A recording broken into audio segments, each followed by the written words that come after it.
আসসালামু আলাইকুম। সকালের সময় আপনাদের স্বাগতম জানিয়ে দিচ্ছি বাংলাদেশে জাতীয় সংবাদপত্রগুলোর প্রধান প্রধান খবরের শিরোনাম। বাংলাদেশ প্রতিদিন। হাসিনার বিরুদ্ধে হত্যা মামলা, আনিসুল হক ও সালমান এফ রহমান গ্রেফতার। হত্যার আরও আসামিরা হলেন ওবায়দুল কাদের, আসাদুজ্জামান খান কামাল, সাবেক IGP Mamunul, DMP commissioner Habibur, Harun ও বিপ্লব। সংখ্যালঘু নয়, নাগরিক হিসেবে অধিকার চাইবেন ডক্টর ইউনূস। ইচ্ছামতো খরচ নয়, বাইরের টাকা। ছুটি বাতিল 15 আগস্ট, দাবি জানিয়েছেন বিভিন্ন রাজনৈতিক দল। গণহত্যার তদন্ত চেয়ে জাতিসংঘকে বিএমপি চিঠি, নেতাকর্মীরা মাঠে থাকবেন 15 আগস্ট, 3 দিনের কর্মসূচি। পুলিশকে দানব বানিয়েছেন যারা, তাদের বিচার হবে, স্বরাষ্ট্র উপদেষ্টা এম সাখাওয়াত। শেখ হাসিনাকে উৎখাতে জড়িত নয় যুক্তরাষ্ট্র, হোয়াইট হাউসের ব্রিফিং। চাঁদাবাজি বন্ধ ও কারখানা নিরাপত্তা চান ব্যবসায়ীরা, সেনা কর্মকর্তার আশ্বাস। দৈনিক জনকণ্ঠ। অধিকার সবার সমান, সংখ্যালঘু সম্প্রদায়ের নেতাদের সঙ্গে বৈঠকে প্রধান উপদেষ্টা। অপরাধীদের শাস্তি নিশ্চিত করার আশ্বাস।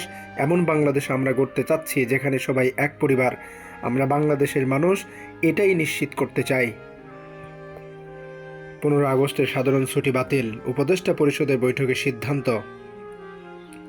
প্রাথমিকে পুরোদমে শ্রেণী কার্যক্রম আজ থেকে। অন্তর্বর্তী সরকারকে সহযোগিতা করতে চান ব্যবসায়ীরা, আজ সম্মেলন। পুলিশের ঊর্ধ্বতন পদে ব্যাপক রদবদল। 4 দফা দাবিতে ফের রাজপথে বৈষম্য বিরোধী ছাত্র আন্দোলন।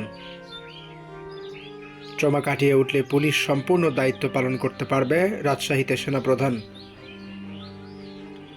প্রভাবশালী সব রাষ্ট্রের সঙ্গে যোগাযোগ হয়েছে, সাংবাদিকদের পররাষ্ট্র উপদেষ্টা। শেখ হাসিনা সহ 7 জনের বিরুদ্ধে হত্যা মামলা। খালেদা জিয়াকে পুলিশ এক্সকর্ট দেওয়ার নির্দেশ। 27 দিন পর কাল থেকে চলবে আন্তনগর ট্রেন। দৈনিক যুগান্তর। হাসিনার বিরুদ্ধে হত্যা মামলা, ওবায়দুল কাদের সাবেক পররাষ্ট্রমন্ত্রী ও আইজিপি সহ আসামি 7। দুর্নীতির গডফাদার সালমান এফ রহমান গ্রেফতার, নৌকায় পালাতে গিয়ে সদরঘাটে ধরা। রাষ্ট্রীয় ক্ষমতায় চরম অপব্যবহার, সবসময় অধরা শেয়ার বাজার, ব্যাংক খাতের মাফিয়া সালমান। রুটমার্চের মধ্য দিয়ে শুরু হলো রেজিস্ট্যান্ট উইক, ফ্যাসিবাদের বিচার সহ 4 দাবি। অনাকাঙ্ক্ষিত ঘটনা এড়াতে অনেকেই আশ্রয় দেওয়া হচ্ছে, রাজশাহীতে সেনাপ্রধান। দরজা খোলা ছিল অর্থ পাচারের, বাংলাদেশ ব্যাংকের কর্মকর্তাদের অভিযোগ।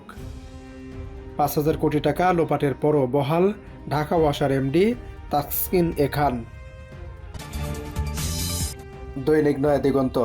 দেশের সব প্রতিষ্ঠানকে নষ্ট করা হয়েছে, ডক্টর ইউনূস।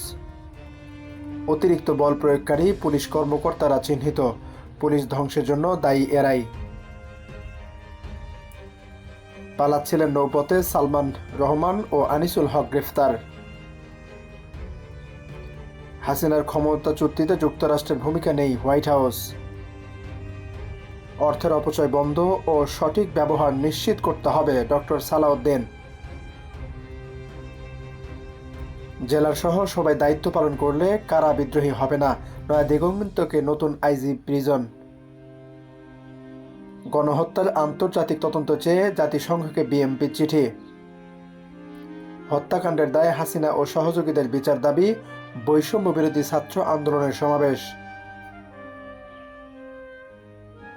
নবনিযুক্ত 4 বিচারপতির শপথ।